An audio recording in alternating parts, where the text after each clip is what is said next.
Thanks very much. To all the directors, Tori, Munt, Sultan, Sudel Kasemi, and Shuman Basar for your great generosity. The last session ended really on a kind of perfect note for me to jump in, I think.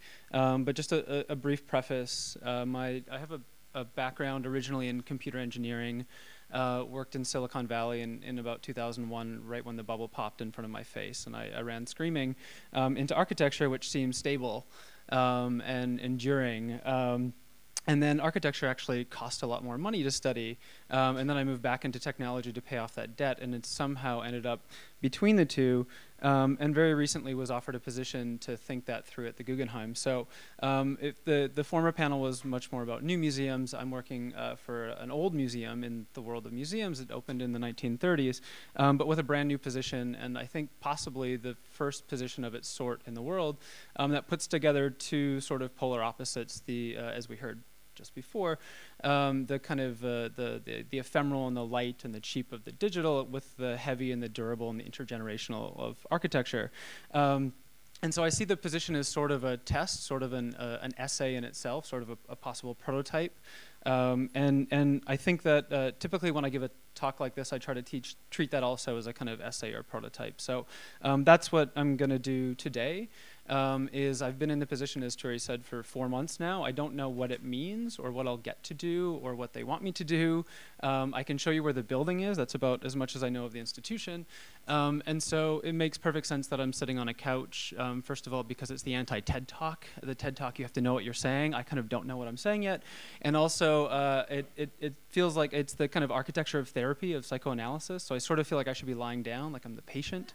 And so what I'm going to do is actually just go through as much as I can in about 30 minutes, maybe a little bit less if I can save time for questions. And this is sort of what's at the top of my mind right now that I'm trying to digest. So I appreciate your generosity in letting me kind of throw this at you. And also, I'll just throw up a quick disclaimer. This is what my computer looked like last night when I tried to go to sleep, when it decided to die on me entirely. So I have some version of my presentation. I'm not entirely sure which one it is. So as the slides come up, they might be as much a surprise to me as they are to you. But I will do my best to navigate and negotiate. So in 1957, the Russians beat the Americans to space, or the Soviets rather. They launched the satellite Sputnik in October of 1957. A month later, they launched Laika, the first dog, the first animal, the first living thing launched into space. And a couple years after that, in 1961, they put the first man into orbit, first person. A month later, the Americans realized that they were woefully behind, and their new president, John F. Kennedy, made a promise or a goal to put a man on the moon before the end of the decade, which was the 1960s. I'm not so interested in that promise. What I'm interested in is the pitch. And so to kind of go back, to rewind about a year before that, when he was receiving his nomination as the Democratic candidate for president, in front of a stadium of 80,000 people, Kennedy kind of revealed his hand, which was this idea that, as he said, we stand today on the edge of a new frontier, the frontier of the 1960s. Beyond that frontier are the uncharted areas of science and space. 2 years later, after he made his moon goal, again addressing a stadium audience, he again mentions this idea of the new frontier. So for me, I was interested in this idea of frontier because I was starting to see over and over and over in technology that it's really wonderful that the word progress is in the description of this event, because I was starting to see this idea of progress coming back and really kind of in an unchecked, uncalled out way, something that I feel like we've learned a lesson the last time around. And so I was curious, what are the kind of synonyms, what are the other words that are kind of getting thrown around that we need to kind of dig up the history of? And frontier feels like another one. So going back from Kennedy, even before Kennedy, Vannevar Bush, the former president of MIT, who became under Franklin Delano Roosevelt, the director of the Office of Scientific Research and Development during the Second World War, who put into place the processes that led to things like the atomic bomb. Near the kind of in the waning hours of the war, the President Roosevelt asked him how he could transfer what he had done into a peacetime era. And his pitch was also in the language of frontiers, which was the idea that the US government had always been in the business of opening frontiers. And the new frontier, the one that wouldn't close down, was the endless frontier, as he called it, was a frontier of science. So to understand America, I'm Canadian, so I'm always trying to understand America. But I feel like to understand America, you have to understand the idea of the frontier. So in the first century of America after independence, there was an open frontier. There was land that had yet to be kind of claimed and homesteaded and so on. And so I think there's a kind of common idea that the frontier is kind of taking the ideals that were in the metropole, in this case in the East, and transferring them to the West, chasing the Indians away, basically, the Native Americans, and implanting the European settlers. But as the frontier was closing down in the late 19th century, an American historian, Frederick Jackson Turner, reversed that with his idea of what he called the frontier thesis, which was that it's actually in the frontier that the ideals kind of get spawned, are incubated, are fed back, and become the reality of American life in this case, which was ideals of democracy and individualism and private property and so on. And so I kind of feel like Kennedy and Bush before him had this idea in mind that kind of throwing into outer space was actually a way of kind of catching up back on Earth. So Kennedy's promise came to fruition. Unfortunately, he wasn't there to see it happen in July of 1969, but one of his predecessors, Richard Nixon, was. And when he welcomed the astronauts back from the moon, he had already started to defund the space program. In fact, it reached its peak, the peak it's had ever since in 1966. And Nixon started a whole new era in what space meant in America and possibly in the world, which was that it was normal.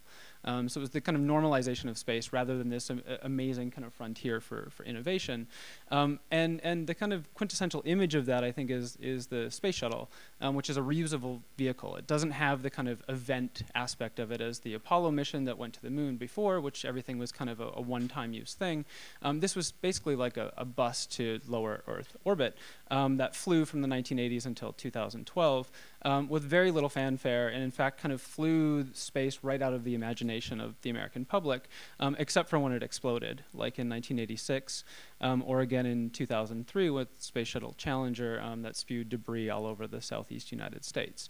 And so this was the kind of space legacy that, I'm getting to a point in a moment, I promise. This is the kind of space legacy that President Obama inherited in 2009 when he became president. And this was the kind of space his head was in when he decided in 2010 to defund the space industry even more, and remove any ideas of ever going back to the moon or anything kind of deeper space. And of course, this is right in the wake of the 2007 foreclosure crisis, the ensuing banking crisis, and of course the global financial crisis. So the thing that I was interested in, and this is why there was this big preamble, is what was Newt Gingrich doing in 2012 when he was trying to run for president, and he told everyone that by the end of his second term there would be a permanent moon base. And what was kind of incredible is nobody bought it. In fact, he was laughed right out of the race. He became a kind of internet meme of moon-sized proportions, the president of the moon or the mayor of Moon City. And so for me, that felt like a really kind of interesting marking of a moment in time where the outer space as a kind of frontier, as a kind of space of innovation, had been kind of removed from the popular imagination. And the reason I was going back to this is because 3 months ago I read this, which was in Bloomberg Business Week, and they were announcing what they called the kind of galactic gold rush, or the new space race. And what they were saying is not that public funding has gone back into NASA or whatever, but actually it's private funding. And so in 2012, there was less than $400 million invested from private industry in outer space. By this year, it's going to go up to $2.5 billion, and they're projecting almost $10 billion next year, which would be more than half of what the government actually spends in the United States. So the question is, why space and why now? And I think that the kind of immediate answer for me was this idea that we kind of live in this moment thanks to technology, where we feel like any problem is possible. Space doesn't even feel far anymore. And it's part of this idea of a kind of digital epistemology, or the idea that engineering is a thinking metaphor of our time, as it's said here by Zayed Marar, is that we think that we can kind of solve any problem. The laws of physics kind of don't necessarily need to apply. And so this digital epistemology is a form of kind of limitlessness. And you see that in the kind of the tech giants who have invested in space. So Bill Gates invested $50 million in a satellite company that is able to beam internet around the world. Elon Musk, the founder of PayPal and Tesla, is putting together an idea for a kind of space internet, a series of satellites that'll float around and be able to bring faster internet around the world. Google, as part of their Google X project, launched Project Loon just over a year ago. also kind of floating at the limits of outer space, which is, again, this kind of space, or kind of global internet idea. And so why would they do this? Well, for Google, their whole business model is based on being ubiquitous. It's kind of mapping every single aspect of life. Right now, they rely on this kind of system of 18,000 satellites, many of which are already dead, to kind of map Google Earth and give them the infrastructure they need for different products of theirs, like the self-driving car. But the big one that I'm more interested in is Facebook. So in 2014, last year, Mark Zuckerberg wrote on his Facebook account that Facebook was going to bring internet to the world and do everything it had to do to make it happen, whether it meant drones or satellites or lasers. And they launched a thing called internet.org. And the pitch on internet.org is that 2/3 of the world is not yet connected to the internet. So the world through the eyes of Facebook looks like this. But of course, that's not the whole world. It's now, I think it's roughly 1.4 billion users. And the problem is if they're basically reaching saturation for their user base based on the current connectivity of the internet. So if people aren't on the internet, they can't be on Facebook. Same goes for Google and Microsoft and so on. So part of the reason for the kind of going into space to stretch the internet is to stretch the digital frontier, to keep it open. But the other one that I'm going to go into next is to create an entirely new marketplace. So to quote Schumann from 8 minutes ago, the Amazon Industrial Complex 2.0 might be this model, which is Jeff Bezos, the founder of Amazon, has a company called Blue Origin that he founded in 2000, which is actually much more about actually creating the infrastructure to go to space. The more interesting one for me, though, is Elon Musk, who created SpaceX, which is actually a rocket company. He actually wants to be the platform to go to space. So much in the way that you would use Facebook as a platform to create an app, he wants to be the platform to send people into space, and that's everyone, including NASA.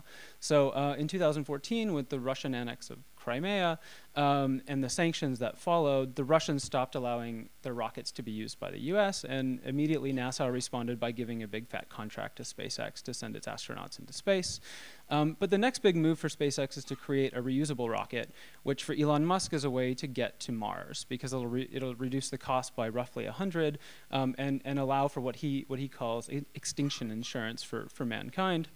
And we've already seen a company that's used that as a platform. So in the last year, this company called Mars One put out a call that they would create a reality television show around 10 people that wanted to go live on Mars for the next 10 years.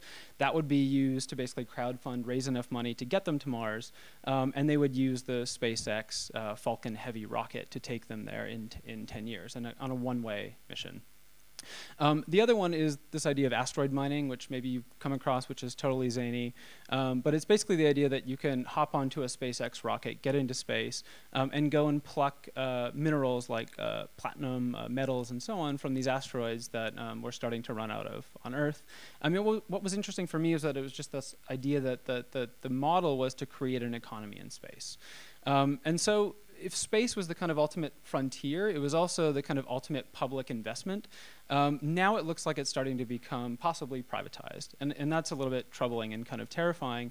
And just to the last point about copyright earlier, this is an image that was taken from a SpaceX vehicle that was launched, paid for by NASA, but the image actually belongs to SpaceX. So it's the first image from space that doesn't have an open kind of use policy. It has a kind of a private corporate copyright to it. But the flip side of it was when Vannevar Bush was talking about the frontier of science and space, what he was responding to was a message from President Roosevelt, who was interested in the frontiers of the mind. And it's interesting because I feel like those frontiers have also started to get colonized. So the space industry was one way to kind of test the minds of these astronauts. But right at the same time that they were doing this, the concept of artificial intelligence was invented, or coined, rather, by John McCarthy at MIT and a series of other researchers there. And at first it held great promise and it had a lot of investment, and then there came a series of what were called the AI, or artificial intelligence winters, which were based on a series of reports saying that artificial intelligence will never amount to anything. It wasn't until 1996 that IBM and its Deep Blue computer basically tested if a machine could beat a man, a person, a human, in the form of Garry Kasparov, the world chess champion. which it lost to. Kasparov won in 1996, and then he allowed for a rematch in 1997, and Deep Blue ultimately won, which Kasparov couldn't believe, and it was a kind of watershed moment where people said, well, maybe there's something to this again. But it wasn't the kind of artificial intelligence that we've dreamt of. It's really a computer solving one problem. It's a computer that is claiming to think or calling it thinking, but really it's just a computer solving one problem. So IBM kind of rebooted that idea in 2011 for a computer that could play the popular game show Jeopardy, and now it's creating Dr. Watson, which is a kind of a diagnostic tool, but really it's kind of targeted artificial intelligence. That said, there's other things going on now where artificial intelligence is starting to weave its way into everything that we do. What has been called the kind of AI spring or even an AI summer. So in 2012, Google hired Ray Kurzweil, the kind of one of the thinkers around artificial intelligence, in a really a kind of signal move, calling him their director of engineering, and later Eric Schmidt, their chairman, saying that for Google the biggest thing is going to be artificial intelligence. They since acquired Geoffrey Hinton's lab from the University of Toronto, who's a kind of the world leader in deep learning, and more recently a company called DeepMind out of London, who in an interview revealed that they also believe that Google is doing this because it's effectively an AI company, or artificial intelligence company.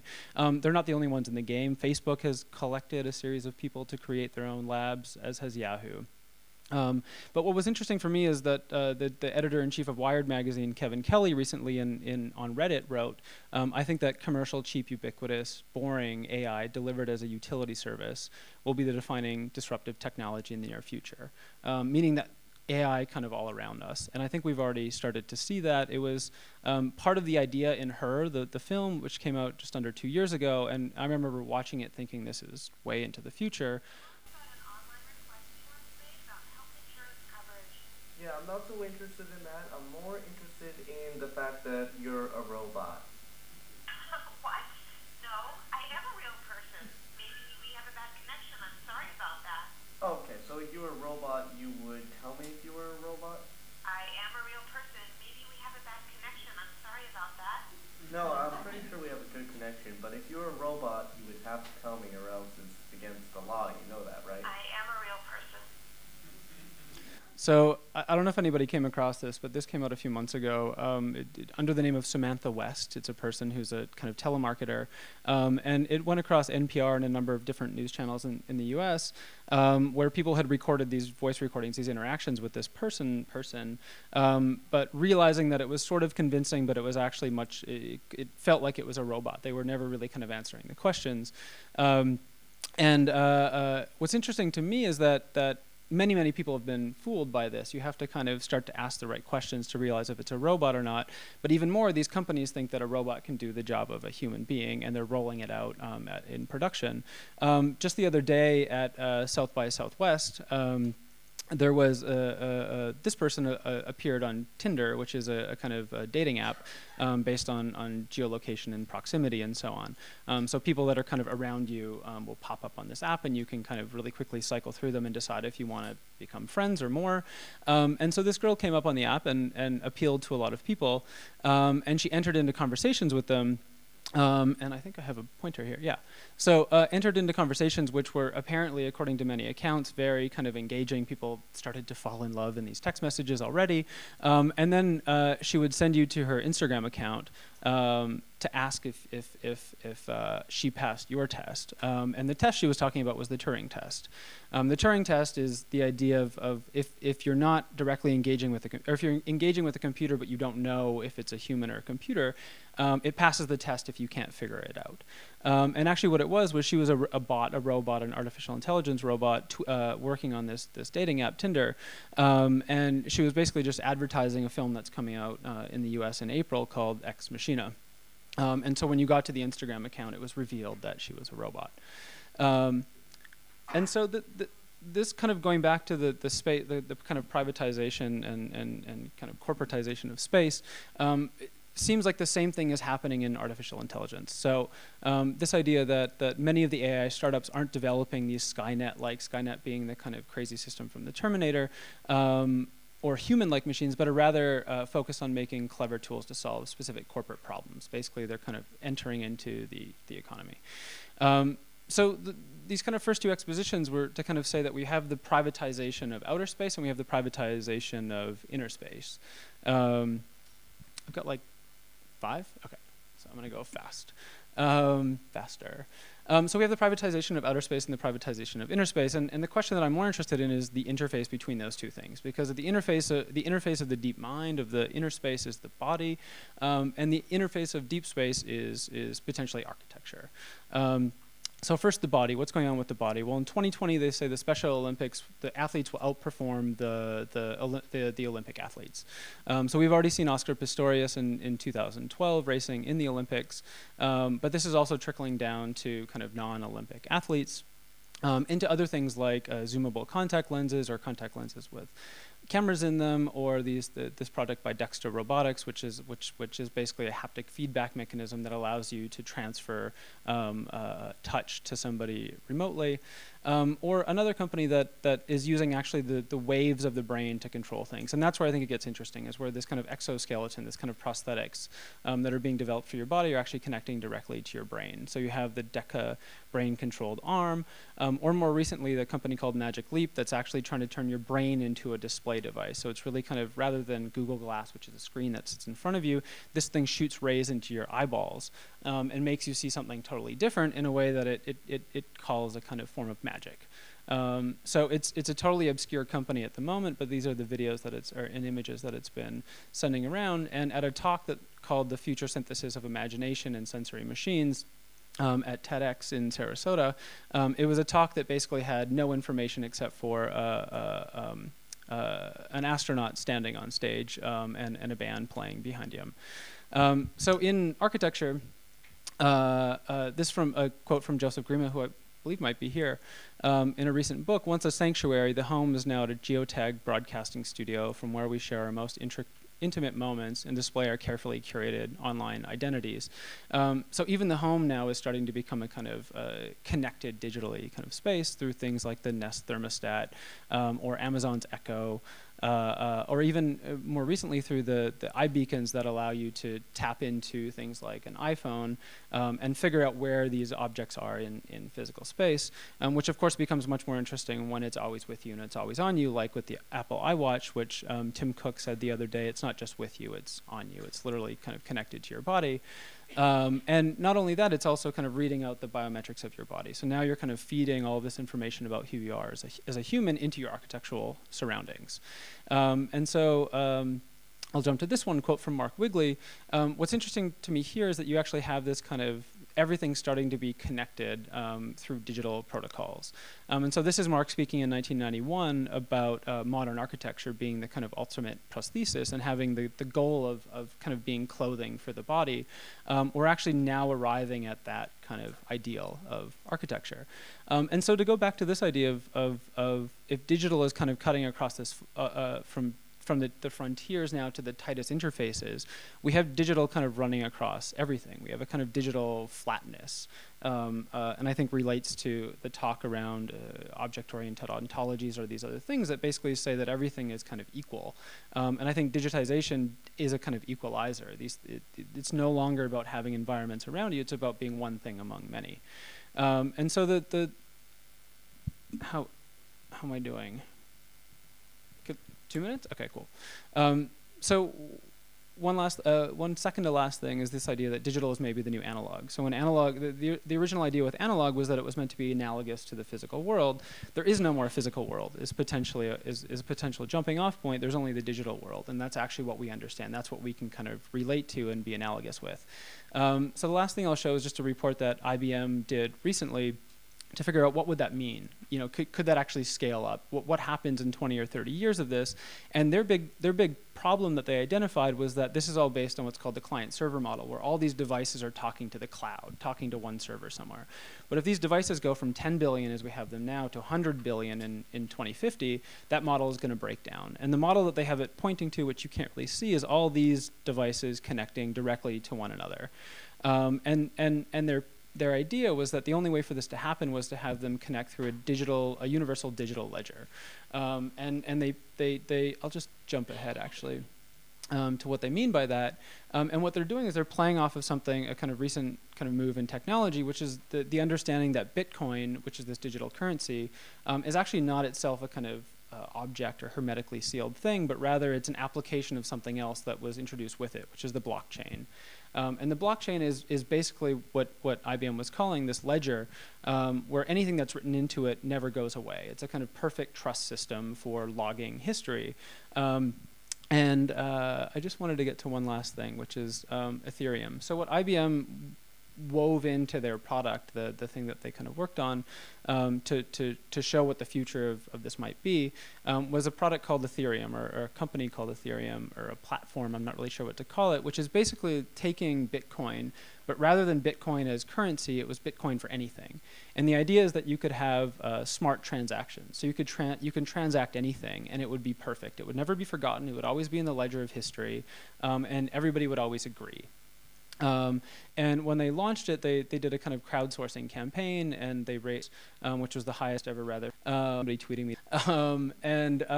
What beat them was this game called Star Citizen, which raised $2 million because they were selling this.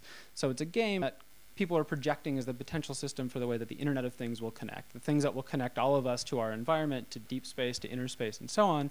And its protocol is a protocol of economics. So IBM has been calling this the economy of things. I'm much more interested in this idea of the neoliberalization of everything. So I didn't quite get to the architecture stuff, but I'll stop there. Troy, thank you so much.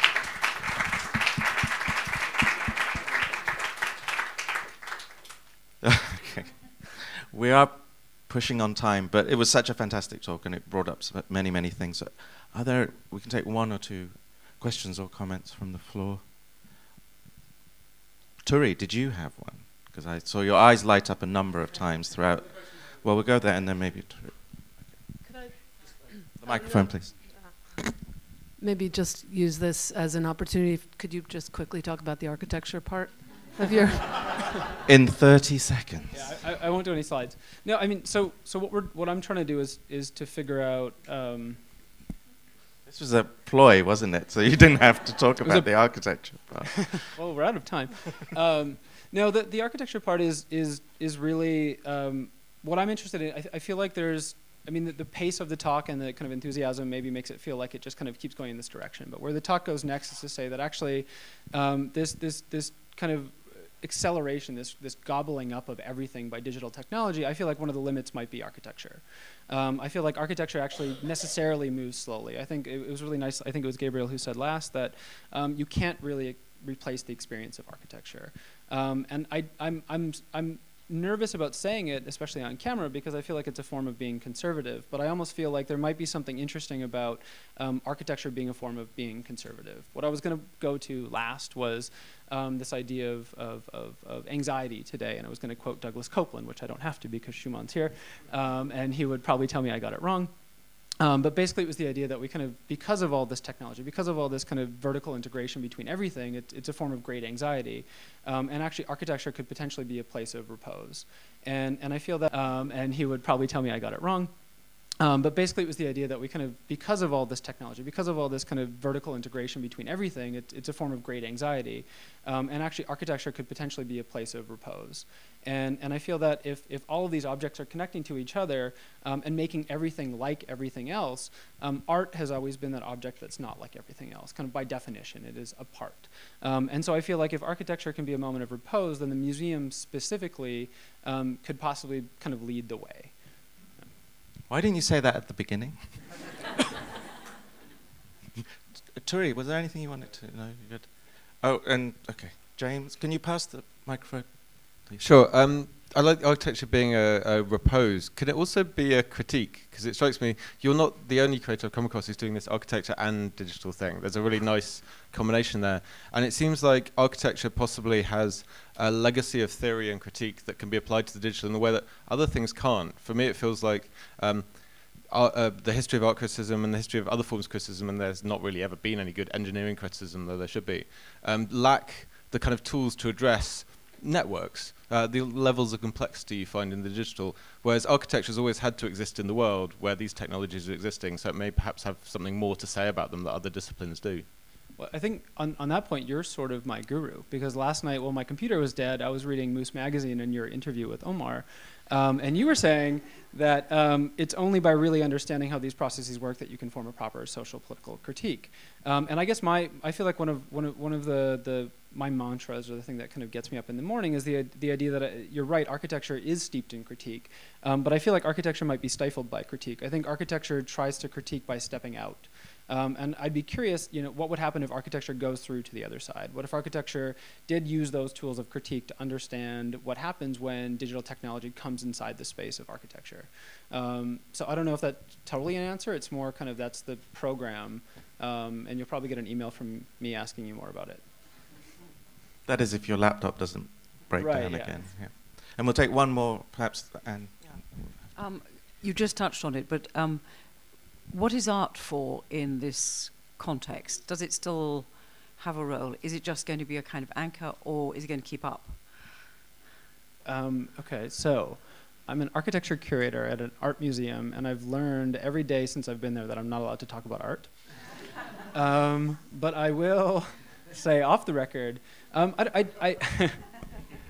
don't know. I feel like there is maybe, and this is again super conservative, but a kind of Greenbergian kind of thought in me that art is to be experienced, that you can have a kind of encounter with art, and that doesn't mean that it could not be digitally mediated, but I feel like to have that encounter, you do potentially need space. And I think working at the Guggenheim, where every day we deal with the fact that our buildings are not white cubes, they're totally radical, strange artichokes of whatever. Just trying to negotiate art between art and that space, no matter how malleable or whatever it is, there's always a kind of tension and friction and so on. And so I don't know, I'm not sure if I'm answering your question, but I feel like, I don't know, I just feel like art in space is different than any other object in space. We have to end at that point. Troy, Therrien, thank you so much, and hopefully we'll come back to some of these issues later. Thank you.